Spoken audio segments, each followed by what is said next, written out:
What's happening, guys? This is Speedy Spectrum, and welcome back to Let's Play Pokémon Stadium 2.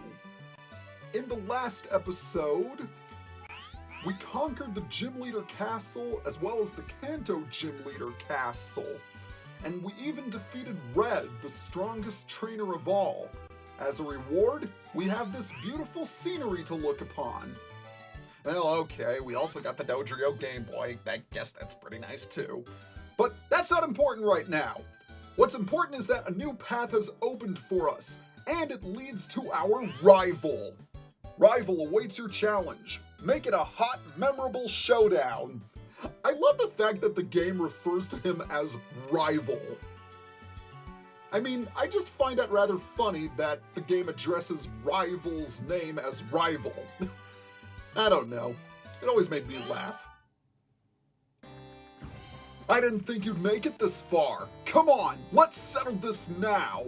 Settle it we shall, but first, a quick overview of the rules. Exactly the same as Gym Leader Castle. And as such, I'm going to use the exact same team as I did there. I know, it's a lack of creativity on my part, but trust me, it'll get the job done. And now we commence with the true final showdown. You just get on my nerves. I'll whip you right now. Well, I think he might whip us with a team like that because your eyes are not playing tricks on you. He is using Mewtwo, Ho-Oh, and Lugia, the three super-legendaries as I like to refer to them. That's because each of them have base stats above 600. The good news is that you can use your entire team against him. So you have an advantage in terms of numbers, but his Pokemon are extremely powerful, as to be expected, so you're gonna need all the help you can get. My two main weapons in this battle will be Tyranitar and Starmie. Obviously, I will need everyone else as backup, because this battle is tough. This is a match against the challenger's rival. Let's hope we see some polished techniques in the battle against his longtime adversary. I love the fact that there's a dark vortex of doom swirling beneath you. It just makes the atmosphere all the more spooky. And he is leading off with Mewtwo, level 100, holding a Twistedspoon, Safeguard, Psychic, Hidden Power, Thunderpunch. The biggest concern when dealing with Mewtwo is Hidden Power. I have to hope and pray it's not a type that's super effective against Tyranitar. It is! Of course it is! Well, I might have to switch out because I'm gonna need Tyranitar to deal with. Oh, but I got a critical hit! Oh, that couldn't have come at a better time! Wow! That has got to be the luckiest critical hit I've ever landed. So second is Lugia. Level 100, Psychic Flying type, Safeguard, Surf, Psychic, Aeroblast. It's also holding a Sharp Beak, so that Aeroblast is going to get a boost in power. I'm going to need to use Starmie to take this thing out. Aeroblast is an extremely powerful attack. Not only that, it's got a high critical hit ratio, as well as being the signature move of Lugia. And just as I thought, it was going to use Surf. And that would have easily KO'd Tyranitar. There are a couple pointers that I would like to mention. Don't bother using status ailments on his Pokemon, because all three of them have Safeguard. In fact, I could have just used Thunder Wave then and there, but I decided, oh, and it's paralyzed!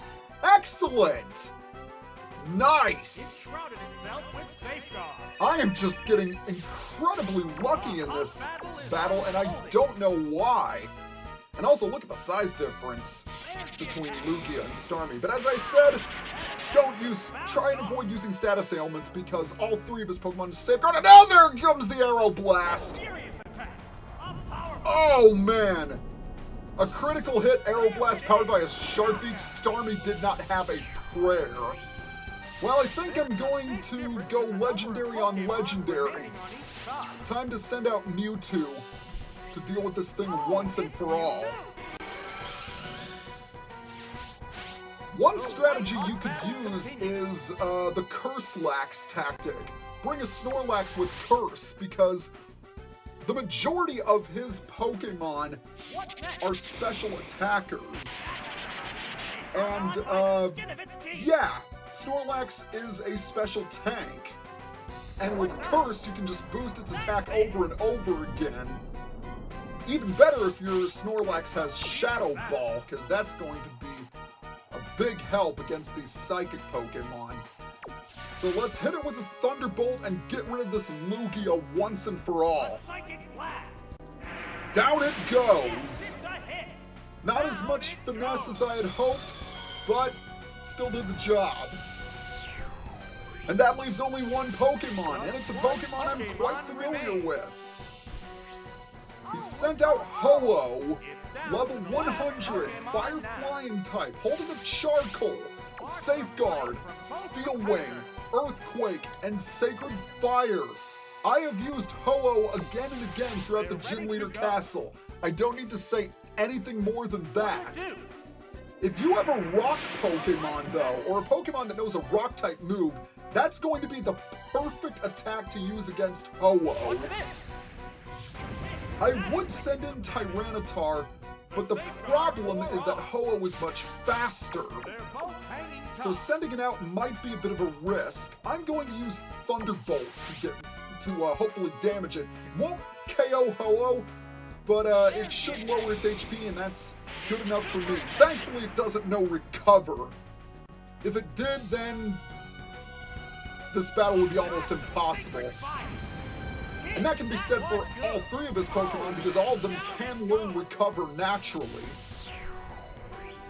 As it stands, he only has one Pokemon, and he's knocked out two of mine. I'm going to try for Tyranitar and maybe hope for the best, but we'll see what happens.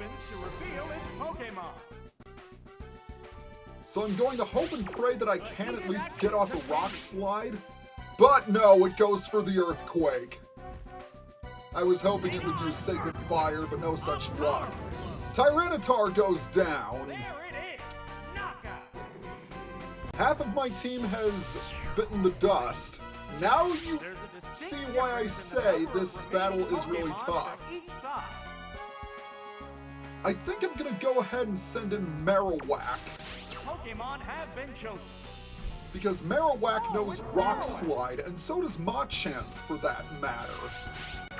We'll see if we can get rid of this Ho-Oh using a Rock Slide, and I hope and pray that I can tank a Sacred Fire, but odds are I can't. Oh, I'm burned! 50% chance of burn happening as a result of Sacred Fire. But it doesn't matter! Ho-Oh goes down! I was worried for a second there it wouldn't get KO'd, but I did it! Well, that was tough. That was easily the toughest battle I have had throughout the entire Let's Play. Well, with the exception of the Challenge Cup matches. But then again, that's the Challenge Cup. Are you happy that you won? Sure, go ahead and brag about it. Honestly, you would have done the same if you had won. I'm certain.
But that is it.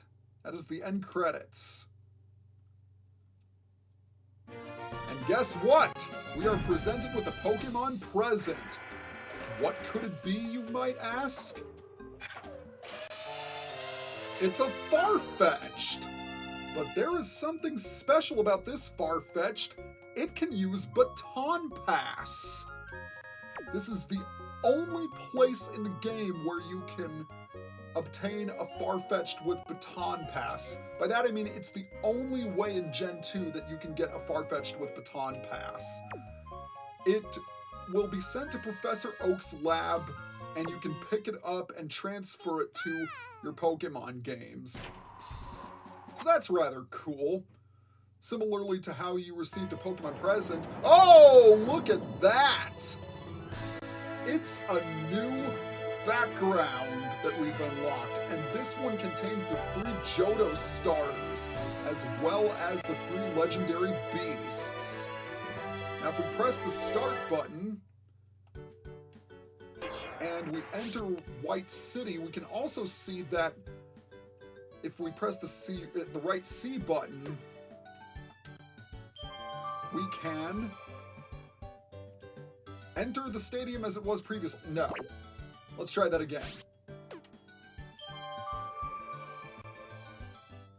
There we go. Now we're in the Round 2 stadium, or Round 2 White City, I should say. And we will explore Round 2 in the next video. See you guys next time.